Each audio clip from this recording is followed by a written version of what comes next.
This is why filming is so hard. You gotta keep taking my light equipment ties. I literally just brought that bag out like 5 minutes ago.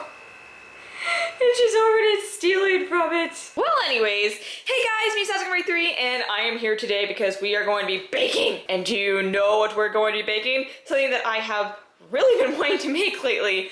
Ginger snaps. These make excellent ice cream sandwiches.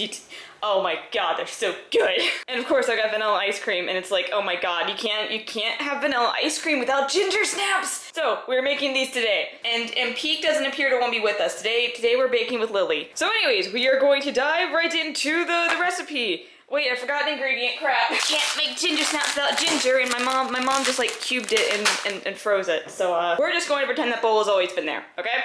All right, now for the first part of this recipe, we want to take a medium bowl where we are going to mix together the dry ingredients, which are 2 cups of flour, 2 teaspoons baking soda, 2 teaspoons ground ginger, 1 teaspoon ground cinnamon, half a teaspoon freshly grated nutmeg, I don't have that so I'm just using the ground stuff, half a teaspoon ground allspice, and half a teaspoon salt.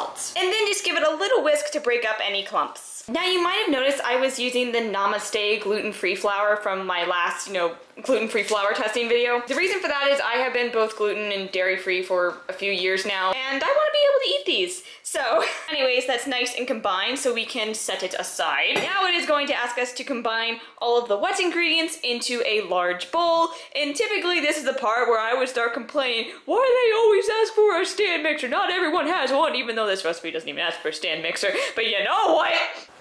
Oh god.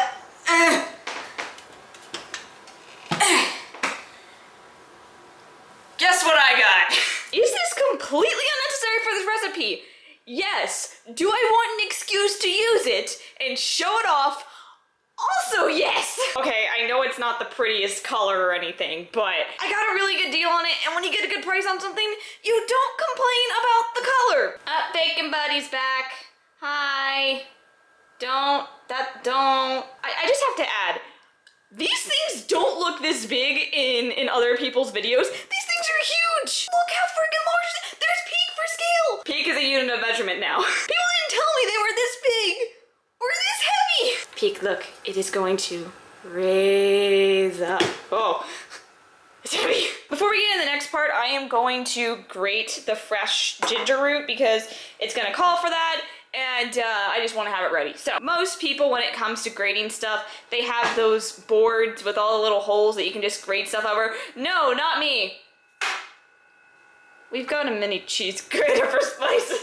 I mean, I wish we had the paddle. That would have made things so much easier, but also tiny cheese grater. It's so adorable. They could double as a Webkinz prop. This is why you don't take me shopping. Not gonna lie to you, this is arguably the worst part about making ginger snaps. You're gonna be doing this for quite a while. You know, while grating 3 tablespoons of ginger, that's a good time to remind yourself just how good it actually smells. But now, half hour later, to our bowl, we are going to add 1 large egg. Remember to pick out the shells and then beat it. 3 tablespoons of your peeled and grated fresh ginger root, 1/3 cup of sugar, half a cup of light brown sugar, although I only have dark, 1/4 cup of dark molasses, and half a cup of melted butter. What are you getting into? Where did you get that? Oh my god. And now, oh god, this thing's heavy. I don't know how to lower it down properly. You want to whisk all of those together. I think that's mixed well enough. I am going to swap attachments here now because we are at our last step, which is to add the dry ingredients. It doesn't say to do it in batches, so just dump it all in, I guess. And now, gonna give it a mix. Oh god.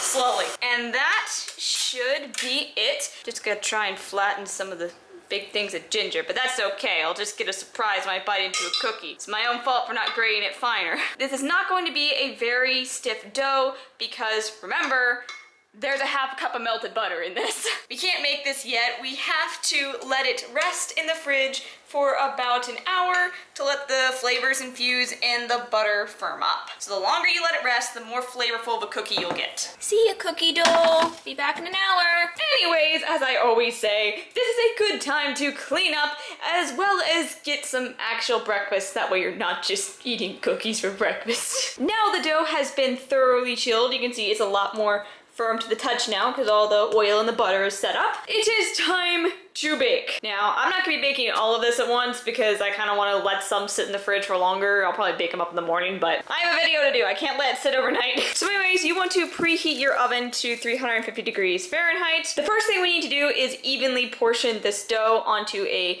cookie sheet lined with some parchment paper. This is also lined with foil. You don't have to do that. That's just because this particular sheet tray is very, very rusty, and we've had issues of the rust getting through parchment. So, okay, what we are going to be doing is taking a tablespoon. I'm sure they made more of like a measuring tablespoon, but this is a tablespoon anyways. And we are going to portion out the dough into even-ish portions, the best you can do. Actually, I think these are a little big. I'm gonna make them a little smaller. Take these and just roll them into balls. They're supposed to be about 1-inch balls. In that case, I might have portioned them just right. Just as long as they're all the same size, it doesn't really matter. And now that these are all rolled out, what you're going to do is you're going to take a glass, and the recipe says to dip this in borscht sugar and then stamp it on. I'm not gonna do that. I'm just gonna stamp them down. Oh gosh, oh it's sticking. Oh, it's sticking. Maybe that's one reason you use the sugar. Hold on, I have a solution for this. Oh no. My dough might be wetter because it's gluten-free, but I'm just gonna push it down with wetted hands instead. You can totally stamp it with sugar. I'm just like trying to find small ways to cut down sugar, even though these are cookies. Anyways, you don't have to worry too much about spacing them apart on the sheet. They don't really spread a whole lot. And there's our, oh, don't wanna drop them all on you, May, but there is our cookies.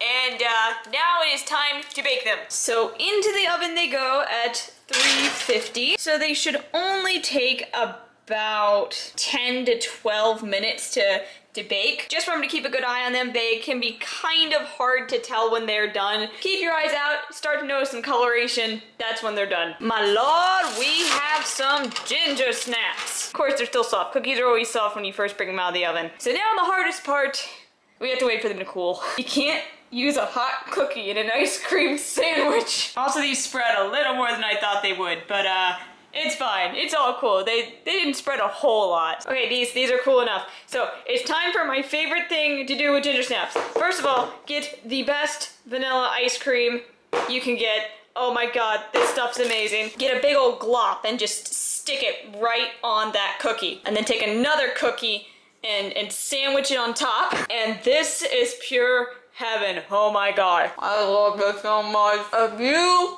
don't eat ginger snaps with vanilla ice cream, you are doing it wrong. Anyways, thanks for watching. I'll see you in the next one later.